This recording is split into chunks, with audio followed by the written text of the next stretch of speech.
Bienvenue à tous, prenez place, nous continuons notre voyage, notre ascension de la montagne avec Jésus dans l'évangile de Matthieu chapitre 6. Jusqu'ici, nous avons été secoués par l'enseignement de Jésus. Nous avons parlé d'argent, nous avons parlé de ces trésors qui rouillent, nous avons parlé des choix impossibles entre deux maîtres. Mais aujourd'hui, j'aimerais commencer par un constat que je fais souvent. Beaucoup de chrétiens sont fatigués. Peut-être c'est votre cas. Vous aimez Dieu sincèrement, vous allez à l'église, vous lisez votre Bible, mais pourtant il y a une lutte, une lourdeur. Vous sentez que quelque chose résiste, vous voulez faire le bien, mais vous faites souvent le mal que vous ne voulez pas. Alors il faut se poser une question de fond. Pourquoi Jésus insiste-t-il autant? Pourquoi revient-il sur ce sujet matériel? Pourquoi est-il si précis, si pratique? Il ne s'agit pas de simples conseils de vie. Jésus n'est pas un coach de développement personnel, n'est pas un conseiller financier qui vous dit comment placer votre argent. Il ne nous donne pas juste des trucs et astuces pour bien gérer notre budget, pour avoir une vie tranquille, non. C'est beaucoup plus important que ça. C'est une question de vie ou de mort spirituelle. Il veut nous montrer les conséquences du péché, ce que le péché fait. C'est la vie d'un disciple. Dans votre vie, dans la mienne, c'est le diagnostic du cœur. On pourrait se dire, mais pourquoi Jésus parle de ça? Je suis chrétien, j'ai reçu Christ, je suis sauvé, le Saint-Esprit est en moi. On imagine souvent que tout va se faire tout seul, automatiquement. On pense que notre esprit va s'aligner par magie, que nous allons suivre la voie de manière aveugle, de façon robotique sans effort, comme un logiciel qu'on a programmé, comme une mise à jour automatique. C'est une erreur, c'est un mensonge très dangereux. Jésus ne veut pas des robots, il veut des disciples. Et un disciple, c'est quelqu'un qui apprend, quelqu'un qui marche, quelqu'un qui trébuche et qui se relève. La vie chrétienne, ce n'est pas du plug and play. Vous connaissez ce terme informatique, c'est comme une clé USB, on la branche, l'ordinateur la reconnaît tout de suite, ça marche instantanément, sans rien faire. La foi, ce n'est pas ça. Ce n'est pas je prie une fois, je m'assois dans mon canapé et j'attends le résultat. Je ne suis pas passif. Prenons une image plus biblique, l'agriculture. La vie chrétienne, c'est un champ. Le paysan sème la graine. Est-ce qu'il récolte le lendemain? Non. Il doit arroser. Il doit enlever les mauvaises herbes. Il doit chasser les oiseaux. Il doit attendre la pluie. Il doit être patient. Il y a du travail. Ou regardez un boulanger, c'est une image forte. Il y a la farine, de l'eau, du levain. Et il fait sa pâte, il la pétrit avec force, il transpire, ensuite il la met au four. Est-ce qu'il a du pain dans la seconde qui suit? Il faut du temps, il faut de la chaleur, il faut que la pâte se lève, il faut surveiller la cuisson. La vie chrétienne, c'est pareil. Ce n'est pas un micro-ondes. On ne met pas la pâte pour avoir du pain dans 2 minutes. Il y a une transformation, il y a des choses à faire. Chaque jour, chaque matin, devant chaque vitrine, devant chaque publicité sur Instagram, nous devons décider de ne pas amasser sur terre. Ce n'est pas automatique. C'est un combat de tous les instants. Mais pourquoi ce combat? C'est la grande question. Si je suis sauvé, si Jésus a tout payé, pourquoi suis-je encore attiré par les trésors de la terre? Pourquoi ai-je envie de briller? Pourquoi je cherche les applaudissements des hommes? Pourquoi suis-je jaloux de mon voisin? La réponse est simple et elle s'explique. Il y a une force, une puissance active qui nous pousse vers le bas, comme la gravité. C'est cette puissance qu'on appelle le péché. Et le problème, c'est qu'il habite encore en nous, dans notre chair. Il faut comprendre une différence capitale, une nuance que beaucoup de chrétiens oublient. La différence entre deux œuvres de Dieu, la justification et la sanctification. La première, la justification, c'est le travail au niveau légal. C'est votre statut. Imaginez un tribunal céleste. Vous étiez coupable. Vos péchés étaient rouges comme le sang. L'accusateur était là, mais le juge a frappé de son marteau. Il a dit « innocent, acquitté, dette payée ». Et pourquoi? Non pas parce que vous êtes parfait, mais parce que Jésus a payé l'amende. Dieu ne condamne plus. Ceux qui sont en Christ, ils sont justifiés. Le dossier, il est clos. Vous avez le pouvoir d'être enfant de Dieu.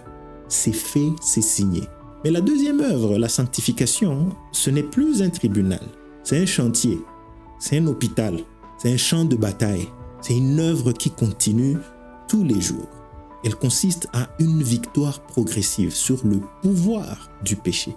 Ce péché qui résiste, qui habite encore dans ce corps mortel, même s'il n'a plus de droit légal sur vous, la Bible elle est claire, le combat durera jusqu'à la fin, jusqu'à ce que le corps périsse, car le dernier ennemi à vaincre, c'est la mort elle-même. 1 Corinthiens 15, 26. Donc, ne soyons pas surpris du combat. Le combat prouve que nous sommes des êtres vivants. Un cadavre ne lutte pas contre le courant. Seul un être vivant nage à contre-courant. Le péché, il nous sabote. Il perturbe notre équilibre. Il casse la machine humaine. Mais comment sommes-nous faits? Pour comprendre la panne, il faut regarder le plan de construction. La Bible nous donne ce plan dans 1 Thessaloniciens 5, 23. L'être humain n'est pas juste un corps. L'être humain est une maison à 3 étages, 3 parties distinctes. L'esprit, l'âme et le corps. Il y a un ordre divin, une hiérarchie stricte. Comme dans une entreprise, comme dans une armée, au sommet, nous avons l'esprit, c'est le patron, c'est le sommet de la tour, c'est le siège de l'intelligence divine, c'est la partie qui communique avec Dieu. C'est là que se trouve l'image de Dieu. C'est comme une antenne parabolique, c'est la partie qui renaît. Quand on devient chrétien, car avant Christ, cette partie était morte, coupée du réseau, sans signal. Alors au milieu, nous avons l'âme. Et c'est le siège de la personnalité, de qui nous sommes en vrai. C'est vous, c'est moi. Vos émotions, vos sentiments, votre volonté, la joie, la tristesse, la colère, la peur. L'âme, elle permet d'aimer, de créer, de ressentir. Mais elle ne doit pas diriger. Elle est faite pour ressentir, pas pour commander. L'âme est un excellent serviteur, mais un très mauvais maître. En bas, nous avons le corps. C'est la voiture, c'est le véhicule, c'est l'enveloppe visible. Il permet de toucher, il permet de manger, d'entrer en contact avec la nature. C'est notre interface avec le monde physique. Mais le corps a des appétits. Il est bruyant. Il crie « j'ai faim », il crie « j'ai soif ». Je veux du plaisir, je veux dormir, je veux du réconfort. Et voici, c'est ça. Le premier effet du péché, c'est qu'il y a un désordre total dans cette mécanique. Le grand renversement. Il y a eu un coup d'état à l'intérieur de notre vie. Et le corps, l'âme, ils ont fait un coup d'état contre l'esprit. Imaginez un château, le roi, l'esprit, devait être sur le trône, connecté à Dieu, recevant les ondes du ciel. Mais à cause du péché, le roi a été détrôné. Il a été mis à la cave, bâillonné et qui a pris le pouvoir? Les serviteurs. L'homme se retrouve dirigé par son âme, par ses émotions qui changent à tout moment. Le matin, il est joyeux, il loue Dieu. Le soir, il est triste, il doute de tout. Pourquoi? Parce que ses émotions, ça ne suit pas. Il dit, je ne le sens pas, je n'ai pas envie. Depuis quand l'envie doit diriger notre vie? Et dans le pire des cas, c'est le corps qui commande la chair. Et les pulsions animales, l'homme devient esclave de ses appétits, esclave de la nourriture, esclave du sexe, esclave de la paresse. C'est le monde à l'envers. La maison marche sur la tête. C'est pour cela que Jésus insiste. Ne vous amassez pas des trésors. Ne cherchez pas à paraître devant les hommes. À qui parle-t-il? Parle à notre esprit. Il essaie de réveiller le roi qui est en nous. Il essaie de remettre le patron aux commandes. C'est ce que Paul appelle le renouvellement de l'intelligence. Romain, il dit, ne vous conformez pas au siècle présent. Soyez transformés. Mais comment? Par l'intelligence renouvelée. Pas l'intelligence du cerveau, pas le QI, mais celle de l'esprit. Cela va permettre de remettre la maison en ordre. Jésus utilise l'image de l'œil. C'est magnifique. L'œil est la lampe du corps. Si l'esprit est en bon état, s'il est simple, pur, fixé sur Dieu, tout le corps est éclairé. Tout fonctionne. Les décisions sont claires. Mais si l'œil est mauvais, si l'esprit est aveuglé par l'envie, alors tout le corps est dans les ténèbres. Le pilote, il est aveugle et le crash, il est assuré. Le deuxième effet du péché, c'est les conséquences directes de ce désordre. L'aveuglement. On ne voit plus clair. On perd la notion de la réalité. L'apôtre Paul dit que le Dieu de ce siècle a aveuglé l'intelligence des incrédules. Il a mis un voile, un tissu épais sur les yeux. Un homme aveuglé fait tout à l'envers. Il est illogique. Il roule à contresens sur l'autoroute de la vie. Au lieu d'amasser au ciel, là où c'est sûr, il amasse sur la terre, là où c'est perdu d'avance. Regardons ce qu'il poursuit. Regardons ce qui obsède notre génération. L'apparence physique, le look, les filtres sur les photos, la chirurgie esthétique pour ne pas vieillir. Soyons lucides. Le corps vieillit, c'est inévitable. La beauté fane comme une fleur. La force s'en va. L'argent s'envole à la moindre crise. Tout expire comme un pot de yaourt dans votre frigo. Tout a une date de fin. C'est une évidence. Un enfant de 5 ans peut le comprendre. Et pourtant, l'homme aveuglé ne le voit pas. Il court après le vent face à l'éternité, face aux milliards d'années qui nous attendent. Il préfère la minute présente, il préfère le présent immédiat. C'est une erreur de calcul tragique, c'est de la myopie spirituelle. Mais l'aveuglement va plus loin. Il touche la réalité même. L'homme commence à tout confondre. Le haut devient le bas. Le vrai devient le faux. Le bien devient le mal. Regardons notre société aujourd'hui. C'est le chaos des définitions. On confond l'homme et la femme. On dit qu'ils sont pareils, interchangeables. On gomme les différences biologiques voulues par Dieu. On efface les rôles sociaux. On détruit la famille. Pourquoi? Parce qu'il n'y a plus de repère absolu. Plus de nord sur la boussole. La Bible est mise de côté. Dieu est mis à la porte. Alors qui décide? Tout est abandonné aux émotions. Je me sens comme ça. C'est ma vérité à moi. Tu n'as pas le droit de me juger. Chacun devient sa propre loi. Chacun devient son propre petit Dieu. Perdu dans le brouillard, sans tissu social, sans plan divin, c'est la solitude absolue de l'homme moderne.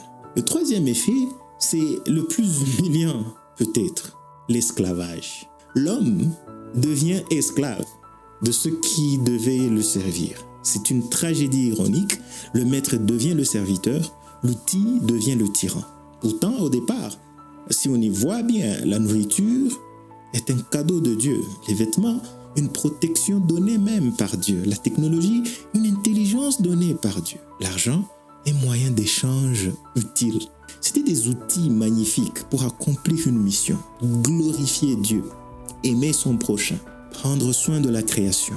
Mais regardez aujourd'hui, l'homme ne possède pas son téléphone, c'est le téléphone qui le possède. Dès qu'il vibre, l'homme obéit. L'homme ne possède pas sa maison, c'est la maison qui le possède. Il travaille jour et nuit pour payer les traites. Il sacrifie sa famille pour des murs. Imaginez un menuisier qui obéit à son marteau. Le marteau dit frappe ici, le menuisier frappe. C'est absurde. Mais c'est notre réalité spirituelle. Rappelons-nous l'histoire du jeune homme riche. Il vient voir Jésus. Il veut la vie éternelle. Il est religieux. Il respecte les commandements. Mais Jésus voit la chaîne. Jésus voit l'esclavage caché. Il lui dit, va, vends tout ce que tu as et suis-moi. Et là, c'était un drame. L'homme repart tout triste. Pourquoi? Parce qu'il avait de grands biens. En réalité, ce sont les biens qui le possédaient lui.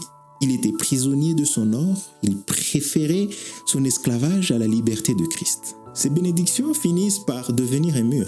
Elles nous séparent de Dieu. Jésus l'a dit, on ne peut pas servir deux maîtres, soit Dieu, soit maman. Si vous servez l'objet, si vous adorez la créature, vous rejetez le Créateur. Vous devenez esclave de manière inerte. Et c'est une déchéance pour un être qui a été créé par Dieu et à son image. Enfin, le quatrième effet, c'est le résultat final de tout ce processus. La destruction, la ruine, la mort. Ce n'est pas une menace en l'air. Ce n'est pas pour faire peur. C'est un constat. C'est l'enseignement de toute la Bible. De la Genèse à l'Apocalypse, le salaire du péché, c'est la mort. Regardez le roi Salomon, l'homme le plus riche de la Bible. Il a tout eu, tout testé. La richesse, les femmes, la gloire, la science. Il a bâti des palais, des jardins et à la fin de sa vie, quelle est sa conclusion dans Ecclésiaste? Vanité des vanités, tout est vanité, tout est poursuite du vent. Il a vu que tout finit par être détruit. Regardez cet homme moderne qui a tout investi sur la terre. Il a construit un empire financier. Il est respecté, mais à la fin, la teigne a mangé ses vêtements de marque. La rouille a rongé ses voitures de luxe. Les voleurs, le fisc ou la crise ont pris son argent ou simplement la maladie l'a pris. Il finit avec rien, les mains vides. N'amène pas de coffre-fort dans le cercueil. L'un seul n'a pas de poche. C'est le grand paradoxe de Jésus. Celui qui cherche à sauver sa vie ici-bas, celui qui s'accroche finit par la perdre. Faites le calcul. C'est une simple addition mathématique. Marc, chapitre 8, le verset 36, la question, à $1 million, Et que sert-il à un homme de gagner tout le monde s'il perd son âme? Imaginez, vous gagnez le monde entier. Vous êtes le maître de la terre, le Elon Musk de la terre. Tout l'or est à vous, toute la gloire est à vous, mais le prix à payer, c'est votre âme, c'est votre éternité. Est-ce une bonne affaire? Non, c'est la pire faillite de l'histoire de l'humanité. C'est un marché de dupes. Vendre l'éternel pour du temporaire. Alors que faire? Nous sommes arrivés au bout de ce combat. C'est sombre, oui, mais il y a de l'espoir. Nous sommes invités aujourd'hui à nous arrêter, à nous poser la vraie question sur le bien fondé de nos courses. Pourquoi courons-nous? Et quoi courons-nous? Dans quoi investissons-nous notre énergie vitale? Regardons le fils prodigue dans la parabole de Jésus. Il avait tout pris, il avait tout dépensé. Il avait voulu vivre sa vie, profiter, amasser des souvenirs. Il a fini dans la boue avec des cochons. Il a tout perdu. Mais là, dans la boue, il a eu un éclair de lucidité. La Bible dit, il rentra en lui-même. Son esprit s'est réveillé. Il a vu la pente de sa vie. Il s'est dit, je dois retourner. Je dois retourner dans la maison de mon Père. Cela doit être notre attitude.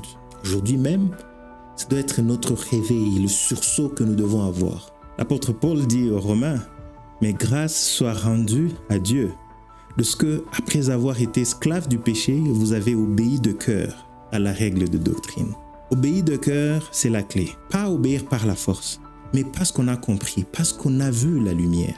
Alors que Dieu nous éclaire, que cet enseignement de Jésus nous remette sur les bons rails, que nous arrêtions d'être des esclaves, que nous redevenions vraiment des fils et des filles dans la maison. Investissons dans ce qui a une valeur éternelle. Faisons bon usage des possessions.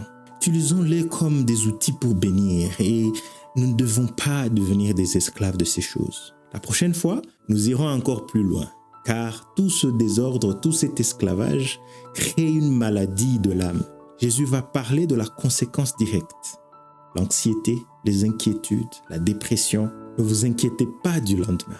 Tout ce qui pèse sur l'homme moderne, on verra ça au verset 25. La réponse au stress de notre siècle. Ne manquez pas ça, c'est peut-être la clé pour votre paix. Abonnez-vous maintenant, aimez cette vidéo pour soutenir ce message. Partagez-la à quelqu'un qui cherche la lumière. Que Dieu vous bénisse et que Dieu vous garde et à très bientôt.